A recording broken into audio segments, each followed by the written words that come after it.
pledge allegiance to the flag of the United States of America and to the republic for which it stands, one nation, under God, indivisible, with liberty and justice for all. Roll call. Mrs. Brew, Mr. Kramer. Here. Mr. Menegini. Here. Mr. Marraro. Here. Mr. Pop. Here. I motion we excuse Mayor Brew. Support. Mr. Kramer. Yes. Mr. Menegini. Yes. Mr. Marraro. Yes. Mr. Pop. Yes. Make a motion, we approve the agenda as presented. Support.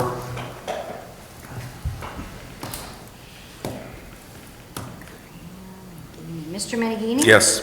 Mr. Marraro. Yes. Mr. Pop. Yes. Mr. Kramer. Yes. Motion we approve the minutes, of the regular meeting of July 15th, 2024. Support. Mr. Marraro. Yes. Mr. Pop. Yes. Mr. Kramer. Yes. Mr. Menegini. Yes. Okay, do we have any questions on the manifest 2024-15? Brett? The only comment I have is the large number in the manifest is due to $628,211.99 in taxes. Property taxes to the school. Taxes, Yep. Yeah, that's all I have. Because we collect the millage for the school. Yeah, that's a big number. Yeah. Yeah. Yeah, we all kind of did a little digging on that one. Right. That's all I have, thank you. Mr. Menegini. No questions? Mr. Marraro. None, Mr. Mayor. I have nothing for tonight. Do you have a motion? I'll make a motion to approve manifest 2024-15, the amount of $1,281,974.93. Support. Mr. Pop. Yes. Mr. Kramer. Yes. Mr. Menegini. Yes. Mr. Marraro. Yes. No past manifest questions. Public comment. Any item of interest. Anyone in the audience wishing to address the council of any item of interest shall do so at the podium. State your name, address for the record. Comments shall be limited to 3 minutes per person. The council will not engage in discussion or debate during public comment. If the matter needs further decision, the council may direct the city manager to place the item on the future agenda. This is any item except items that are on the agenda. We get confused on it Yep. sometimes. Nobody? All right, public comment, agenda items. Anyone in attendance wishing to address the council on agenda items only shall do so at the podium. State your name and address for the record. Comments shall be limited to 3 minutes. The council will not engage in discussion or debate during public comment. If the matter needs further discussion, the council may direct the city manager to place them on the future agenda. Yep, coming up. Right up here. I will just say, we have two people here that actually are presenting for two items, so. Oh, you want to do it that way? Yeah, I'd have them come up, we actually discuss it. They're actually here for, they're the reason why the items are on the agenda. Gotcha. So Carol. Should I wait? Yeah, it's probably better when we're actually discussing the item. Thank you. Thank you. All right, action items. Item number 1, Mr. Stoltman. So this first item comes from the Norway Diamonds Group. In an effort to generate more revenue for what they do at Marion Park baseball fields, they'd like to do raffles. In order to get a raffle license from the state, a gaming license, one requirement by the state is that for the local municipality to recognize them as a charitable organization. They are a 501c3, so they would be obviously considered legally a charitable organization. Actually, a non-for-profit, right? I'm sorry, not for profit. So we have a resolution that is provided by the state for the council to approve. That is resolution 2024-16, and that will allow them, if approved, to apply for that license through the state. And Tony Adams is here to answer any questions. Grant, with our new agreement that we're looking at, anointing tonight, them as a charitable organization, doing what they're going to do with the city, any issues there, transferring money over, improvements, things like that? No. Okay. Thanks. Any other questions? Do we have a motion? I'll make a motion to recommend the approval of resolution 2024-16, recognizing the Norway Diamonds as a charitable organization, thereby allowing them to apply for a charitable gaming license through the state of Michigan. Support. Mr. Kramer? Yes. Mr. Menegini? Yes. Mr. Moraro? Yes. Mr. Pop? Yes.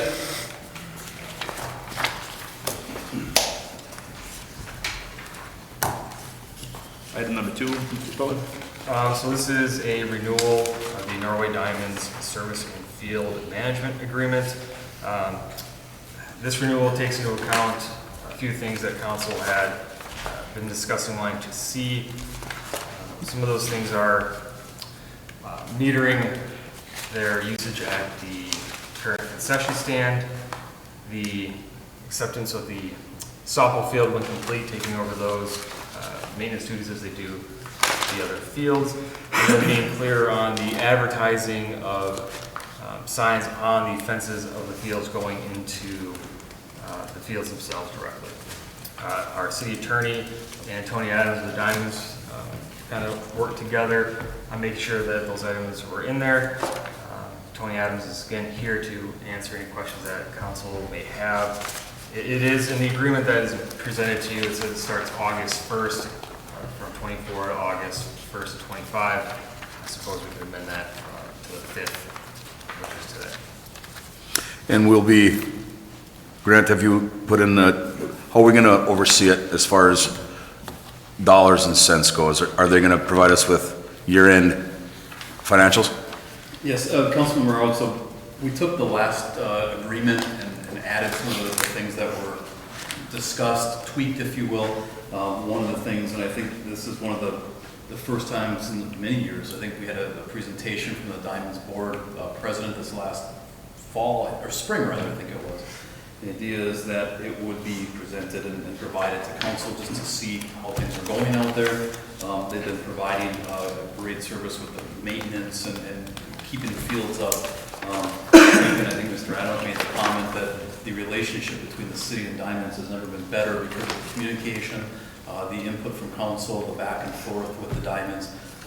It's really become both a gem for the city, but also the whole organization and the relationships improved over where it's been. I think it sounds to me, and from what I'm observing, communication has been the key to that. So they would provide basically a accounting, if you will, of, hey, this is what we brought in, this is where the money has gone, and provide that transparency, if you will. I want to thank Mr. Adams and the Diamonds Council and the city manager.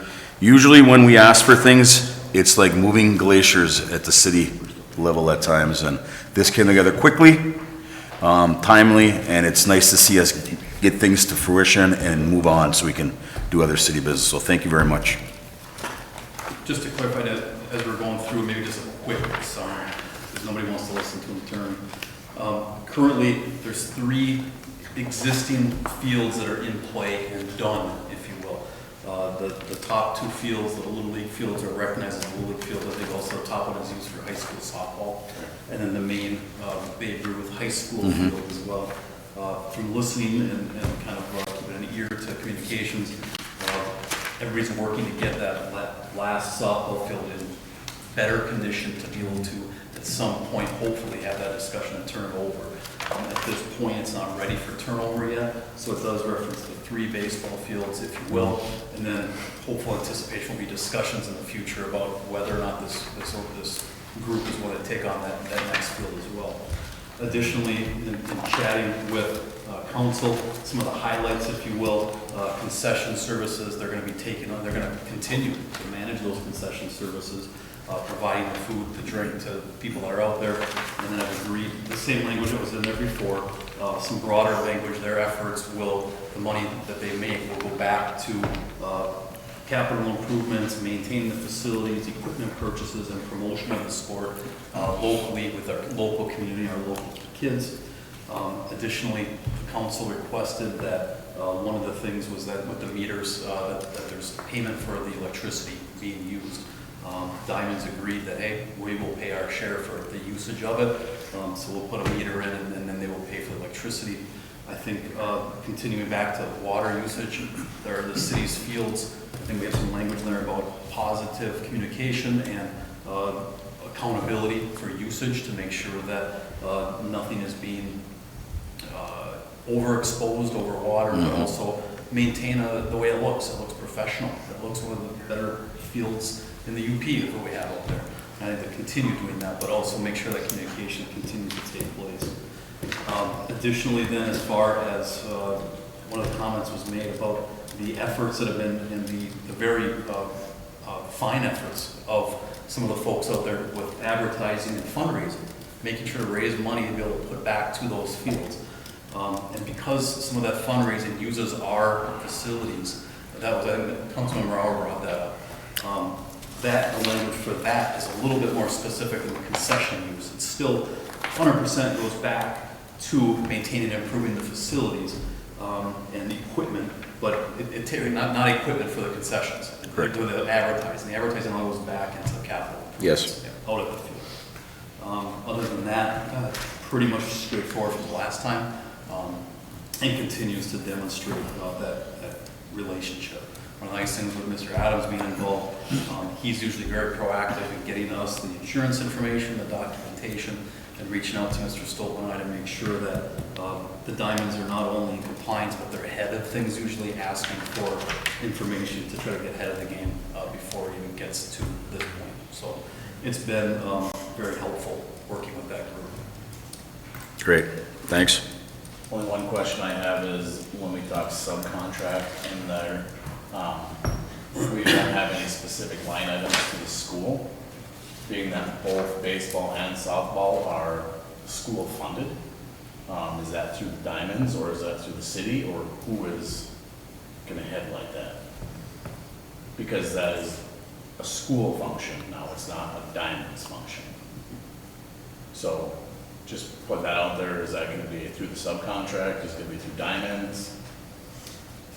The Diamonds takes care of the field maintenance, and I think there's a little bit of overlap, frankly, working again kind of in conjunction as a team. The subcontractor language, I think, is much for looking at Field maintenance. field maintenance and That's what the school's done in the past. Yeah, and that's Is fine. they paid the diamonds. Yeah, and that's fine, you know, just so that, Usage. you know, that's all together and there's no question of the school funded sport and Diamonds and, yeah. Is there a contract between the school and the Diamonds? No. The school doesn't pay for chalk or Okay. dirt or any of that. They pay human beings, umpires, right? During the tournaments, like softball, they'll pay for the score, the official score. Yeah. Okay. But nothing for the field maintenance or nothing like that.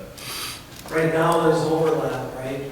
Because I'm on the one and who was a de facto member, but down the road, that'll be different, right? Yeah. Yeah. Yeah. Yeah, good point, Brett. Definitely need to keep that on the future agenda when Yeah, things it's change. not an issue now, and I hope it never is, but, you know, looking forward a little bit, it may become at some point.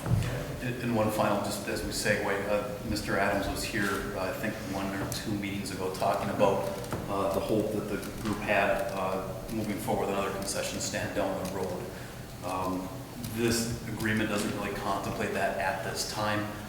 We thought it was best if that does move forward, that we would enter into and have a separate discussion as far as obligations, responsibilities, payments for the building, payments for utilities, everything is at that point, depending on where that goes.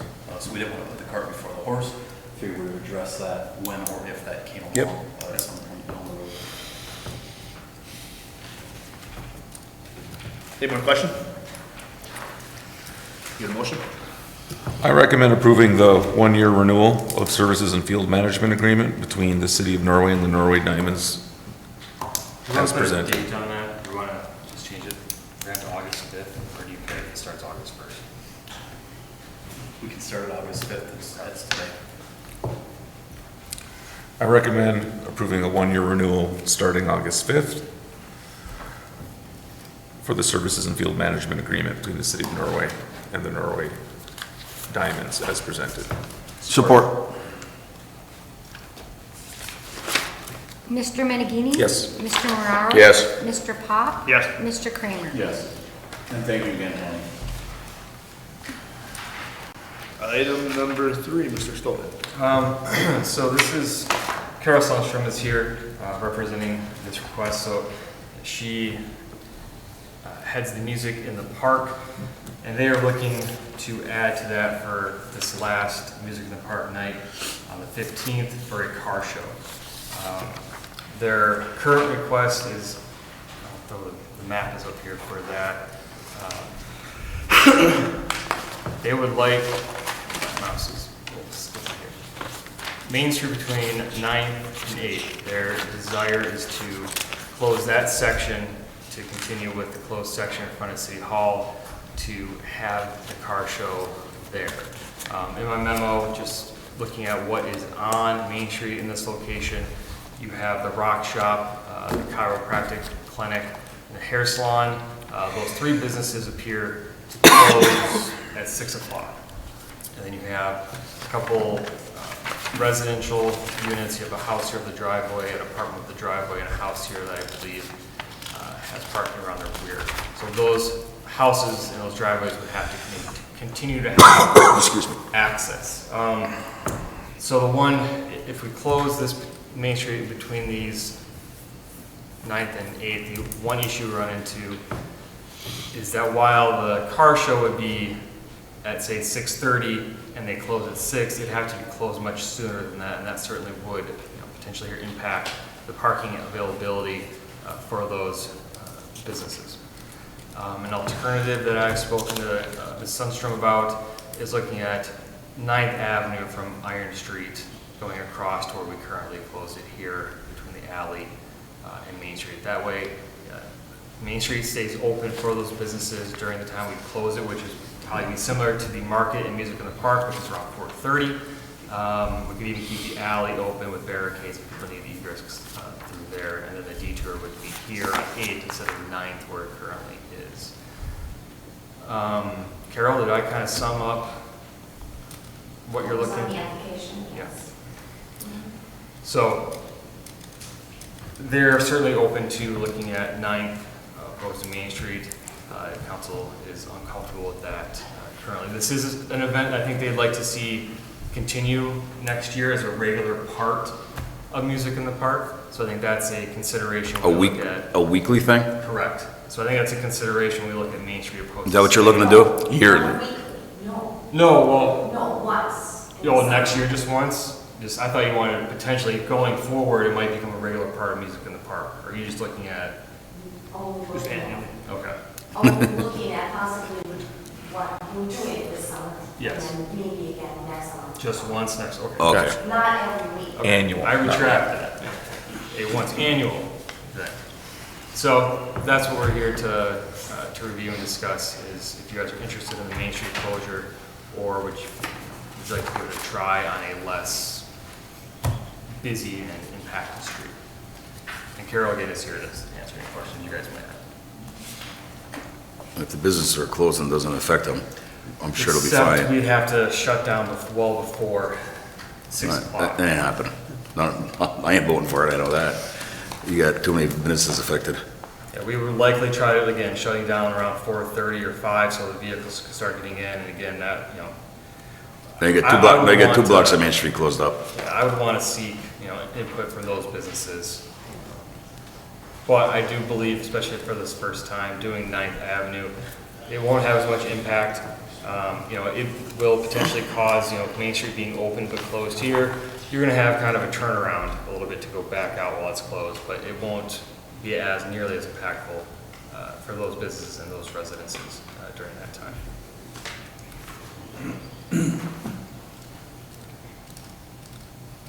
Yeah, I'd 'cause- like to get the business owners' input Yeah, the apps, For Main Street or for 9th? for Main Street. I don't think we can do Main Street not this fast. Yeah, that's, It would be difficult to get their input. Correct. At this point. And again, I've talked to Carol, she would be fine with doing 9th. And then going forward, if the event, I suppose has a good turnout. I think it's a pretty easy idea. it is, absolutely. I agree. Agreed. Yeah, it's just, it's all their parking and it's, Yeah, I think- you know, You know what I mean? no. Is the fear that we're just not gonna have enough room on what's blocked off currently? Right. I mean, that's a good problem, if there's that many cars. Yeah. For sure. I'd cross that bridge when we get there though, you know. Yeah, but I mean, you gotta have an alternative source, like a ninth or something. Well, the other question is, Well, if those roads are blocked off, they can pull them out, you know, so they're not, you know, vertical with the road. Right, right. are we gonna protect the business parking? Because you know the people with the cars are gonna come down Main Street, and if it's not closed, they're gonna park as close to the band shell as they can, which is gonna take up all the parking spots in front of the businesses. Correct. But I think they're doing that right now anyways. Well, if we're gonna have the car show. Yeah, it definitely bleeds over to us on both ends, no doubt.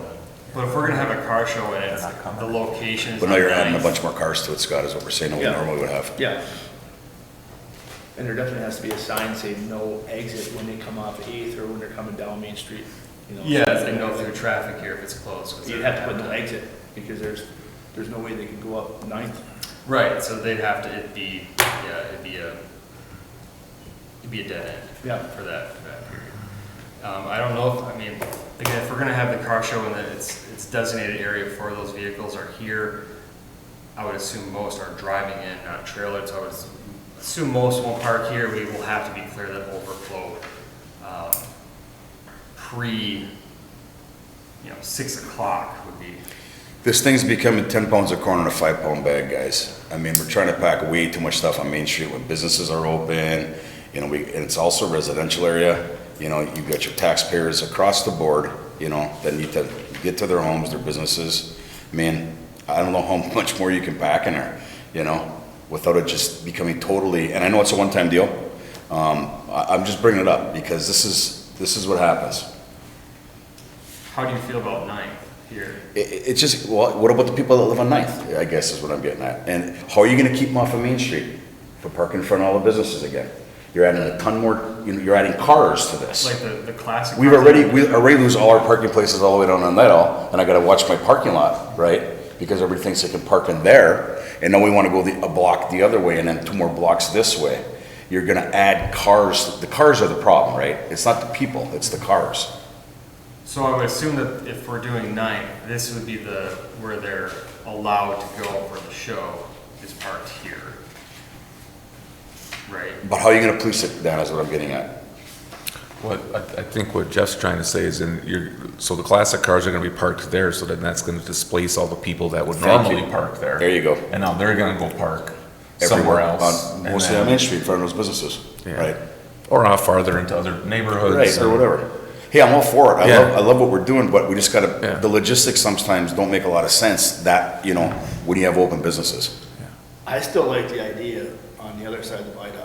Right, like that field there? Yeah. Set up down there. I don't know, have a special night. Because you could have your big farmer's market down there, you could have, you got powders if we had some. It's a I couple know we block want people walk, to that's all it fence. really is. Let's focus on this one. Yeah. Yeah, Let's focus on this one. I think it's I think the 9th Ave idea is worth a shot to give it yeah, we're all kind of thinking worst case scenarios, but you never know. We could hit a best case scenario too. I think a one trying, if it's a miserable failure, then hey, we know. I mean, we're Yeah. trying to do new things. Instead of being, paralyzed of what bad could be happening, we're trying to do new things. I think we've received a ton of great press on the music in the park and the open air markets. That's been one of the highlights, as far as I'm concerned, of drawing people into the community. Yes. Weekly, Yeah. not mitigating Yeah. the inconveniences and issues that can be created.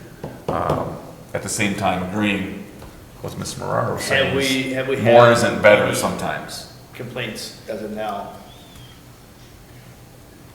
Not much. I mean, in the beginning, then we had some complaints from some businesses on the other side, but that I think has been resolved.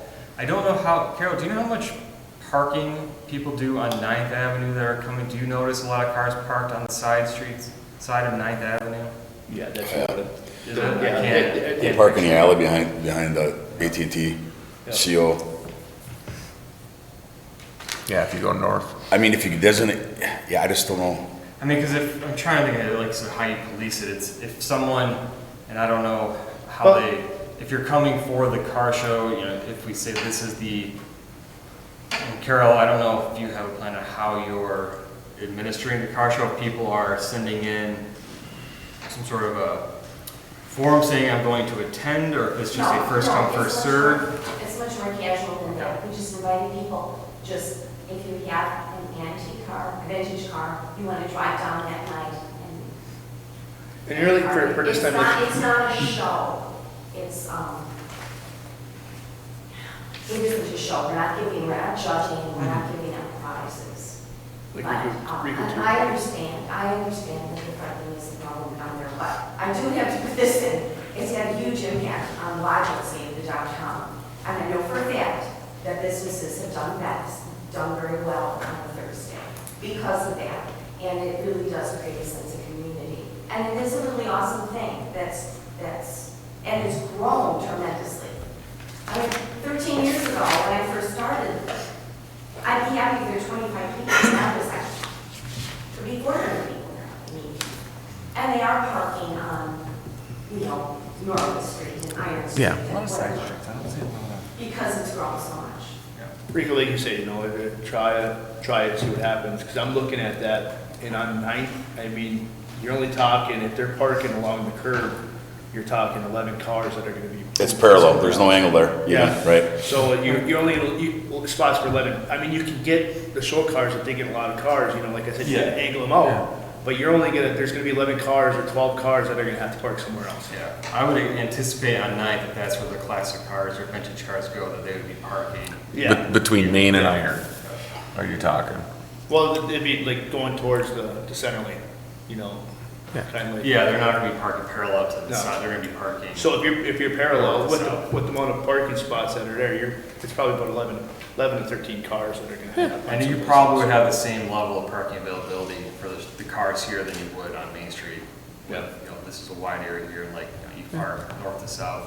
I think it's worth a shot. And if the show starts at That 6:30, section. these businesses are closed at that point, so hopefully we could, we can keep everyone off of that and get them in here. Hopefully, that's a good way to plan. Yeah, well, If it doesn't work, it doesn't work. Yeah, we'll have to, You know where I'm at? And it's the last one, I mean, If it doesn't work, it doesn't work. So if you were to motion for an approval, I would motion the approval of that special event and then be very specific on Yeah. the, Between Main and Iron, 9th Ave. if the alternative here is for 9th Avenue between Iron Street And Main. and essentially the Or do you- alley. You wanna go all the way up to there? Yeah, this is often closed, Carol, correct? Yep, At the alley, you have some handicap parking that we put in, yeah. The alley's open. alley's open here. Yep, the alley's open because I go take that when I get home. Usually I think they have it, because the band comes in here and we have some Okay. handicap. Yeah, and it's cut, I think it's cut right there. Yeah, Okay. right in All front right, of so the it's alley. already closed there, okay. So That, the- and there is angle parking there, but it's already closed. Yeah, so the addition is just that side. Okay, I'll make that. Maybe you should open that. I wonder if we should open that part of 9th for the car show though, because you see the angle parking you have on both sides? You probably got another 10, 12 cars there between the alley and Main instead of blocking it. Yeah, I can sit down with So you could Carol. do that on that side and then the other side could be just for classic cars though, you know what I mean, for part of the thing. Then people can just walk up that street on both sides and see all the classic cars. And we wouldn't be even, then like you said, I'll be doing is shutting off that one more block there between Iron and Main. Yeah, this is the big difference right here. I can get behind that. Yeah. Because that'll help with the overflow not hitting Main Street maybe.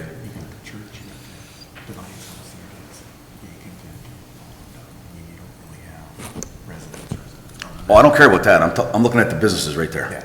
Yeah. Yeah. I think the Yeah, business and by- thing is solved. Right. I think the residence thing won't be a big issue, other than the car displacement. Where do people normally park? Where are they gonna be? That would help, I think. That little stretch of 9th on the other side. Having some classic here. Yeah. And there's also some parking, I believe, for this apartment. We gotta be aware. of And, that. maybe the cutting edge girls park there too, the actual girls that work there. I don't know. The apartment's behind it. Is it? Yeah, it's right there. Yeah, yeah. Yeah. And I said, by the time the show would start, Yep. these businesses are closed. So they shouldn't be too impacted as long as, No, You're off the no, no, main- no, no, no, no. You know how that's gonna go. The people are gonna come down early and they're gonna I know, park there when yeah. they're not closing at 6:30, so they're Yeah, gonna music in the be park, people impacted. definitely park. Yeah. They Right. definitely do. And they park down that next one and the one down further.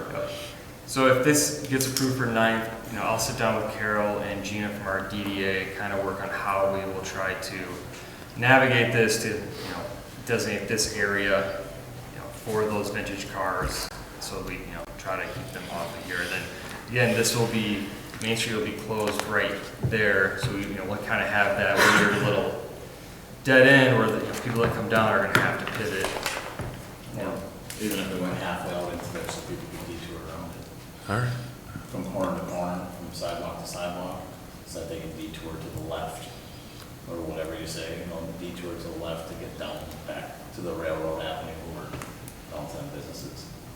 Yeah, I mean, our normal detour that would be here for people to go around, but this Main Street will be open. It's just gonna be closed here, where now it's, it's closed here, so people go here. Yeah, you're right. We're gonna have the same problem we had with the run. We can't, It's similar. Yeah. So, as people are just, this is gonna be open, it's just when you're just gonna have to kind of UE it a little bit to go back. Is that legal? no. During this, U-turns on Main Street? Either is left turn when it's- parking, when it's people a do it all the closed time. road, Nonstop. exceptions have to be made. Non-stop left turn parking. Yeah. Okay. Driver's ed instructor and maintenance. Anything else? And I'll coordinate with the police department. I'd like to make a recommendation, I would like to recommend approving the car show special event at this council's discretion for blocking 9th Avenue from Main to Iron, including up to the alley on 9th? You can keep On that the in west your side of motion. 9th? You No, we'll might just keep- leave it then. Okay, for closing, East 9th Avenue between Main and Iron for use of the classic car show. Support. Mr. Mararo? I'll give it one try, yes. Mr. Kramer? Yes. Mr. Menegini? Yes. Mr. Pop? Yes. I'd like to thank you on everything that you're doing. It's a neat idea to have the car show. It's great to try and bring more of a different type of audience into, Like I said, every Thursday I ride by, and it just seems like there's more and more people coming to these things, like it's true. Well, The only thing I do like to exactly. see is if. And not punish our next businesses in the year, process. we sit down and try and come up with something else. Like I said, I know that it's inconvenience or whatever, not here at City Hall, but maybe because I know last year when you brought up you want to do the market or whatever. That wasn't me. Yeah, that's Right. Oh, our DDA. Like a DDA, just something else that would happen down there, just so we got more room down there. All right, Thanks, Carol. Thank you, Carol. number 4, electric department. You know what I mean? So this is our kind of, become a yearly concrete repair at the hydro facility. We've used TCR for several years during my time and before my time. We typically budget about $100,000 a year.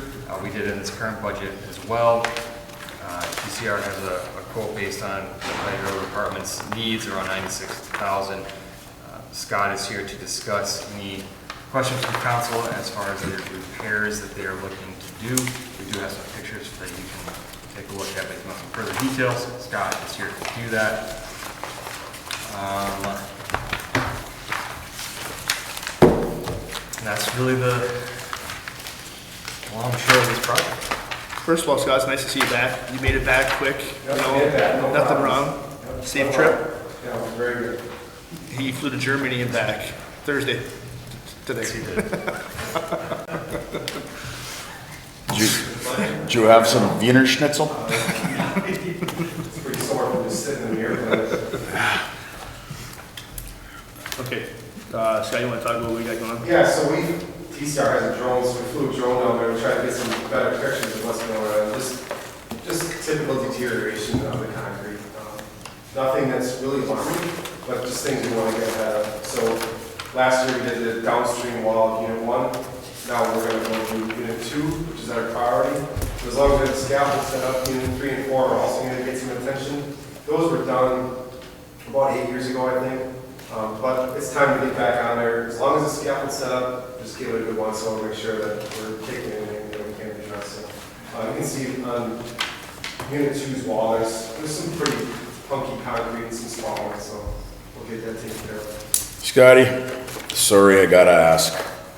So we did units 3 and 4 8 years ago. Yes, sir. And then we got issues. What would he spend 8 years ago on with TCR to fix that? Because I mean, you see where I'm going with this, right? We spent 60 grand 8 years ago, and we gotta go back and start working on it again. I'm gonna get concerned about what we're spending on concrete restoration and what we're getting back for it. Well, concrete, when you have the water hitting on the. Buddy, I totally understand, but 8 years? I don't really have a concern with 3 and 4, but we have the scaffold and the mobilization, which is the bulk of the cost. So if we're there, we're gonna get our hands on it and make sure that it's in good shape. So you're saying the concrete's not terrible, just gonna fill some cracks and moving on? 3 and 4 is in fine shape. Unit 2 is the problem. Okay. Unit 2 is the problem, but the scaffold set up, we'd be foolish not to at least look at it. Inspect it. So we're just gonna get our hands on it. Get a number from those guys once they inspect it. No, the scaffolding's gonna be up, I'm saying, if they're gonna do more work on 3 and 4, It's included in the- it's included in Yes, this? sir. That's why it's above the 80 probably? Because we usually spend about 80 a year on We this. did 80, which we upped that to 100 about 2 years ago, just because everything, Portland, everything's gotten so much more expensive. Yeah. So we've been doing 100 now for 2 or 3 years. Okay. So, yeah, this is included in there. We flew the drone. We kind of know what we're getting into. There's nothing alarming with 3 and 4, nothing at all. But as long as we're there, we're gonna take a look at it. I'm all for keeping that dam up to speed and everything, running right, you know this, well, I always have been. But I do wanna make sure that we are getting a decent lifespan on this money we're spending, because it's not chump change when you're doing 100 grand a year on concrete restoration on a dam. And it never stops, guys. It's 100 year every year forever, right? And unfortunately, So, the way our dam is orientated, being south exposure, we are inherently have some issues there just because in wintertime, that water freezes, then it gets warm out and it pops the concrete Yep. out. So inherently, we have a higher maintenance facility than some other ones that might be north facing. But we just stay on top of it, we can mitigate the damage a lot. thank you.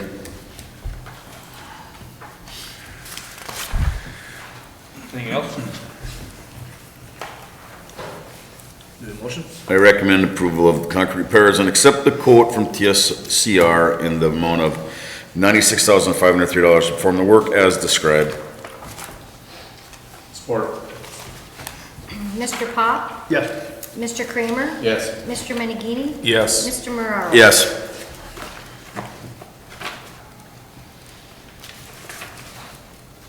Item number 5. So, this is a repair request for our fire department. David Ball is here to answer any question on this as well. So I'll give an overview and any more specifics, and David can help. We also have a memo from our mechanic for drivers. So essentially, we have a UTV that we purchased used from B&B Electric. It was a 23 model. The city didn't purchase it. It was purchased by the volunteers with their fundraising dollars, and then vehicles turned over to the city for the fire department to use. They used it on a search and rescue recently on a hot day, between the heat and the dust, between our city mechanic and Redline, where it was originally purchased from, where it was being serviced. The heat in combination with the dust caused essentially the engine to freeze and needed to be replaced. So the repairs for this unit is $5,752. That includes the motor plus modifications to help preserve this and that this doesn't happen in the future. Temperature gauges in better locations, a snorkel to get air from above and not from, lower where the dust accumulates. It appears, this UTV with the tracks on it was upwards of $25,000 brand new. The unit without the tracks brand new was about $18,000. We paid, I believe, $12,000 for it. Well, yes. What year is it? 23. No, purchased in 23, used. Yes, but I do believe it's a 23 model Why year. isn't there a warranty on that? Because we were second owner. Yeah. We don't get the warranty. Oh, by the way, we get a whole 30 days on this new engine warranty. for $6,000. So that's why we're adding. This is an off-brand, isn't it? The CF Moto? Yeah. Yeah. Yeah. And really limited to where you can go. Yep. Yeah, that is one issue. That's what I discussed. You're throwing money in the junk right now, I can tell you right now. Yeah, it's a tough, you know, That's why you got it for $12,000 and it was a year old, by the way. The biggest factor that goes into it is B&B had it before, so electricians had it, we don't know the wire tear they did on that end. There's no way to know if that motor was overheated prior to our hit. There's no signs of problem. We used it before. But it went out, it's 90+ degrees. Dust and air filter was packed tight. You know, we just had it serviced in the spring of the year, and all this is packed tight with dust and air, so that's why the storm was under me here. On the dash, it just did dash, the little indicator in front of you. Now we're putting a digital in front of the driver. We'll know what the heat of the water is now when it's hot.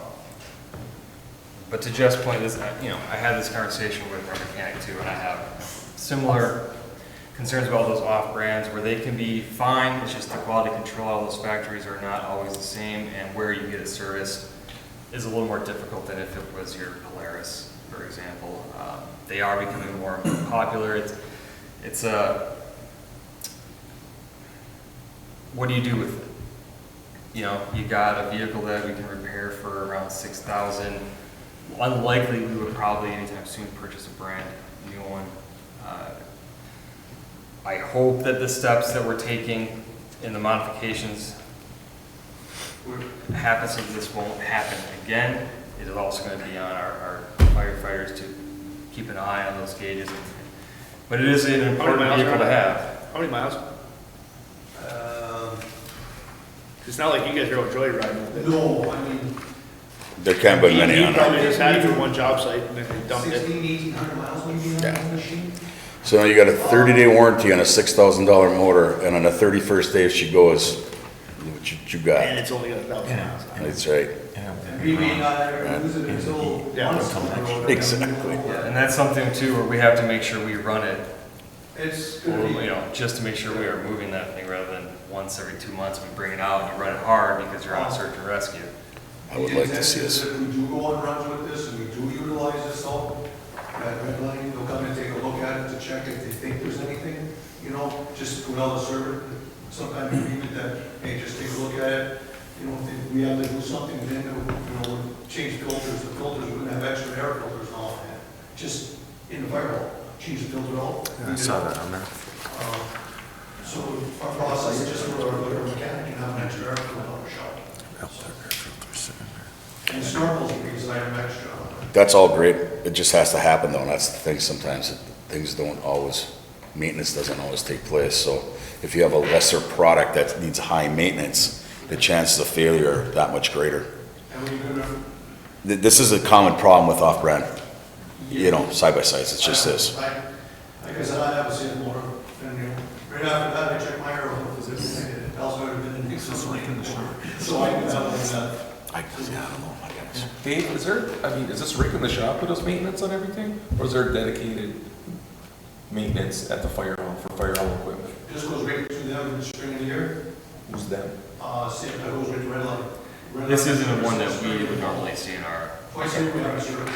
Well, I replace it with a name right, looking All at right, I just, you know, Plus the Now, new, we get it all We'll doctored do up basic check with the the water equipment check, it we'll carries. check everything like our I'm fire. just saying, who's in charge of this, gotta make sure that, And that falls No, back but to we gotta our maintain it correctly. operational program. And if it blows up again in 3 months, we can Systems. put another $6,000 in it. Well, it's not deep. What's that?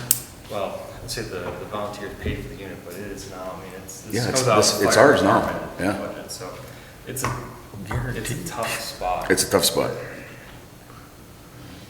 Like I said,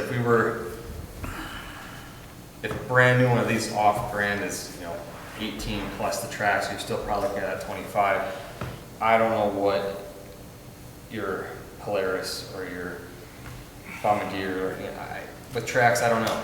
Is there You're grants? you're 10 grand per track. David, have you tried for grants with any of these? Well, we were able to purchase it outright. If you look for grants in the future as we're going forward, there's none available. Like Like even directly through like Yamaha, Polaris, like none of them? And what you can get is get the unit, you can get additional parts put in from the course or Yeah. source addition, like for water and things. But plan right now, there's nobody giving you all grants for these yet. The thing that just worries me is if it had 12,000 miles on it, 15,000 miles on the motor went, okay. Of course. But you're at 1,000 miles with the motor? And Yeah. Did we have a UTV before this, before we We had purchased one? North Florida ambulance has them. Okay, so this was a new addition to Norway. This allows us to get it for winter with the tracks, off-road, Okay. mud. And the bike trails are the big piece, the bike trails are the big one. You know, they need to get back there. I mean, it died on a search and rescue, back on those trails. Okay. Yeah, we were looking for the individual. Gotta get on the ice in the winter, whatever. Yeah, it gets no winter time to do a No. lot. Right, and then you're right. I guess I was just trying to flesh out. if it's So I guess, guys, necessity. do we put the Band-Aid on it for now and then plan on budgeting it, like for a new unit maybe next year? Cause I mean, if this thing goes again at 1,600 miles, it's, yeah, but here's the thing is you go to sell it next year, okay, so if we can throw a new one in the budget for, a decent one. right, Are you gonna get the $6,000 that you just put in the motor? that's the thing. Cause you dropped in half in a year, not even a year. Oh, I know, with 1,600 miles on it, Yeah. it So dropped, are you it gonna dropped to get 40%, 6,000 next year? 45%. No, I know.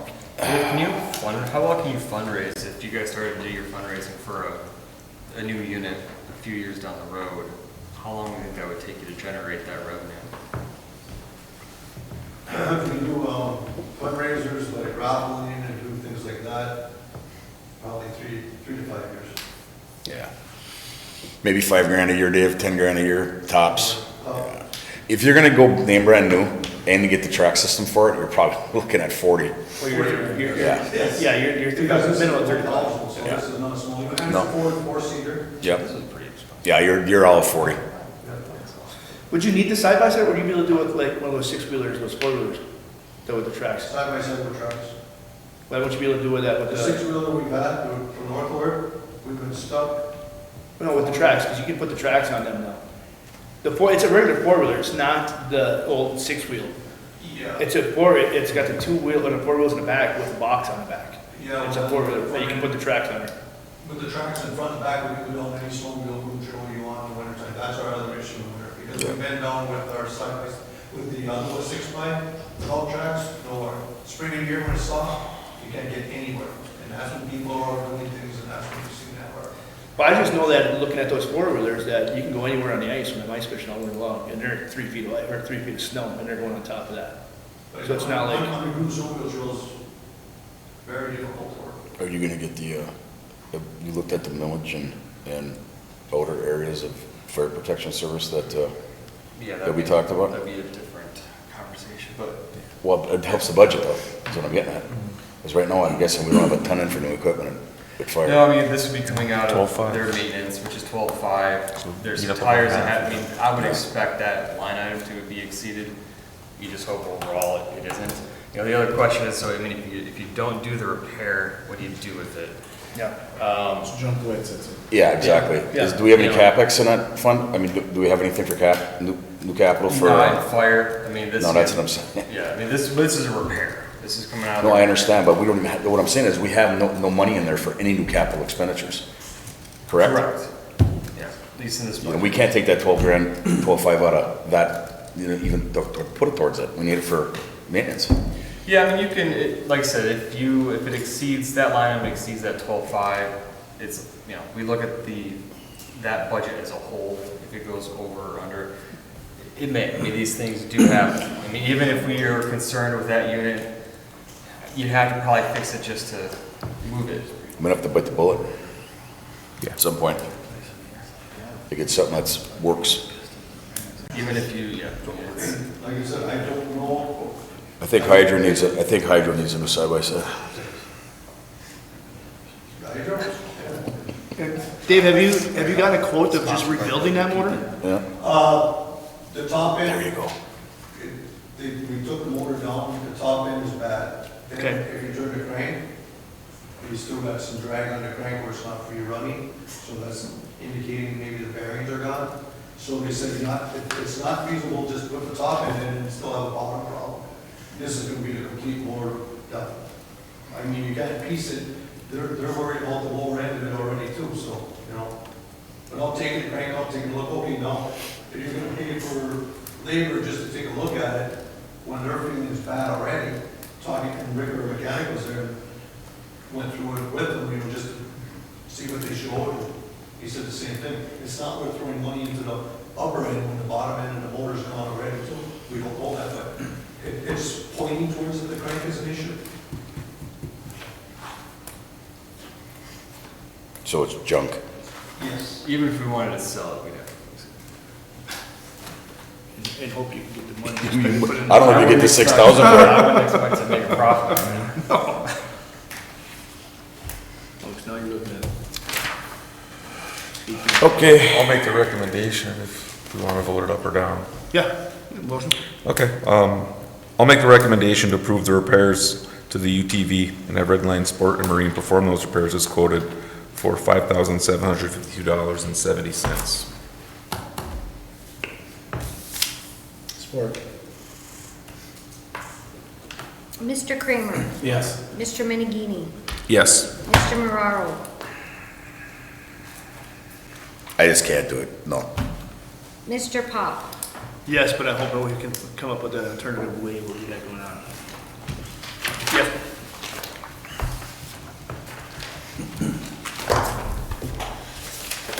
I just want to make you aware of what's passed this past Friday night started. We had a structure fire on 1950 Fifth Avenue. We deemed it very suspicious in nature of the fire origin. State Fire Marshal was here on Saturday, went through the facility, they took stuff. Right now, it's a very suspicious fire, and the state's going to process that, and Norway PD is involved in that. So just so you're aware that if somebody said what would happen, might have stayed around it. State Fire Marshal was here, and deemed it very suspicious. 1950? 1915, Was that one of our blighted? no. Okay, I know there was something over there, all right. 1950. All right, So they're just aware that this went on, and people are, if they ask questions, yes. Okay. Thanks, David. Thank you. all right, Mayor, most comments? Mr. Kramer, got anything? I have none, thank you. Mr. Menegini? None. Mr. Mararo? Yeah, I just would like, once again, an update on where we're at with our blight ordinances and updating them and so things are going.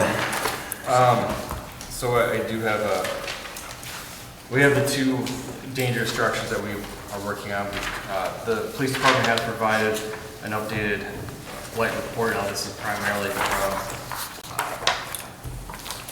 Joncon properties, long grass, things like that. The June report, we had 48 blights, 4 tickets issued for non-compliance. Now at the end of July, we're at 66 blights and 6 tickets for non-compliance. So they are out there, we are out there getting the... So we're taking on about 8% of offenders.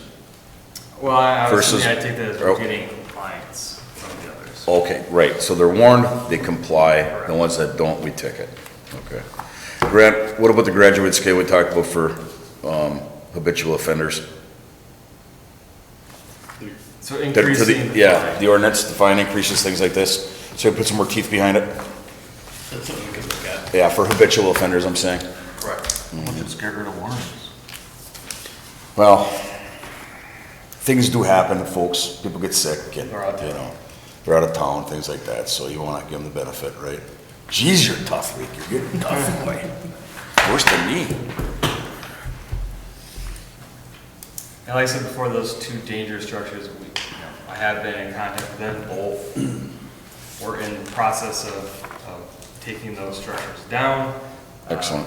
We'll continue to be in contact. I gave each of those individuals a deadline after talking with them and their schedule. So one was trying to find a new contractor, but they are in process, and then we will continue to get the others.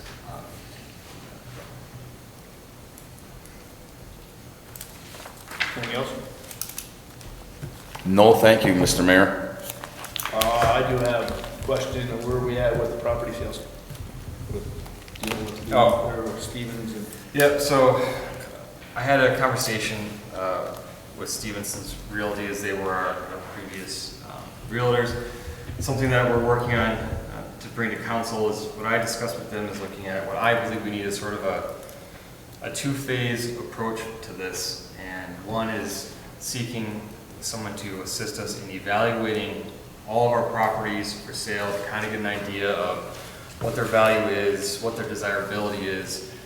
So if they are properties that we don't feel are buildable, desirable, do we waste our time continuing to try to market them? Do we approach the neighboring properties if they're interested in those? So trying to get a better evaluation of what we have. And then from that, I would hope to get kind of a more comprehensive list of those that we want to sell because they are more desirable. We're getting a new updated estimate on those values. Now, the first phase of that, obviously there is no commission, so that, you know, is going to have to be approached from a Cost standpoint. yeah. So what we discussed that, and what we'd have to do is put together an RFP that would incorporate both of those sections to then put out there from whoever to want to respond to the RFP to kind of help in those phases. But I think without that first part, we have all these properties that I just don't know if they are worth our time to continue to try to market and sell. And if no one wants them, I think it's just kind of, they exist. And I would just like to get the properties that are desirable up and posted before we hit winter, so people can go and check this property out. Like I said, we've lost quite a few customers already on the property that's on Mill Crest Drive. Yeah, I spoke to the realtors on some of those. And again, what's on our property for sale list are the next 2 lots. Those are listed. Sometimes the ones we've had, they want to purchase it now, put up the garage for later, which No, is not. the dwelling's gotta go up within a year. Correct. And then we've had a lot of customers interested in the opposite lots on the other side that weren't listed for sale. And we have, if you look at the GIS property ID numbers, we have what's on for sale and property ID numbers, and the lot numbers, they're reversed. It's kind I'm of. not interested in selling any property to anybody that's not gonna build immediately. No, And it's a that's- year, you got a year. Yeah, That's exactly. what we're, a year. And you can't build an accessory structure before. Yeah, because it's not gonna help, that's not gonna help anything. So there, you know, like I said, the Oak Crest thing is almost its own animal. Because you have those 10 Yeah. lots, and then you have the lots, the property behind it. And Yep. discussion of We got some development. desirable ones up on Spring too. I'd like to see Springs, yeah, those I'd like to see go. Yeah, and those, That's what we yeah. discussed, that just knocking. And if you know, Brett, and if they're kind of tight up there, then let's look at splitting them and offering them to each homeowner on each side. Yeah, because leaving those lots there, they've been there for, I don't even know how many. You know, because I bet you they jump at them. 30 years. Yeah. And They some keep a of them- neighbor out of there. yeah, and some of them are become that undesirable where they're hard to build on. Mm-hmm. And it's. But let's market them back towards the homeowners that are, you know, like we said, and let's split them, that's figure part it of that out. kind of the whole evaluation of reaching out to the others. Okay, Mr. Stolman, you got anything? Not much other than tomorrow is an election Oh, yes. day. I believe that starts at. Trish is excited. Yeah, Trish, what time does that start tomorrow? 7? 7 a.m. Your birthday party? So come out and vote. Oh, we gotta vote tomorrow. It's the Primary primaries. tomorrow. Yeah, and there's also local initiatives on those. Maybe not for, yeah, there's local initiatives on those. So yeah, come out and vote. What's on them? There's, I think there's a school millage Nope. for bond, I mean. Nope. No? That's That's not November. Okay, apologies. Don't scare me. Yeah. Mr. Carlson, you got anything? No, thank you, sir. Thank Trish? God. Nope, nothing. All right, and that's it. Make a motion to adjourn. Support. Can you do that as mayor? All in favor? Aye. Aye.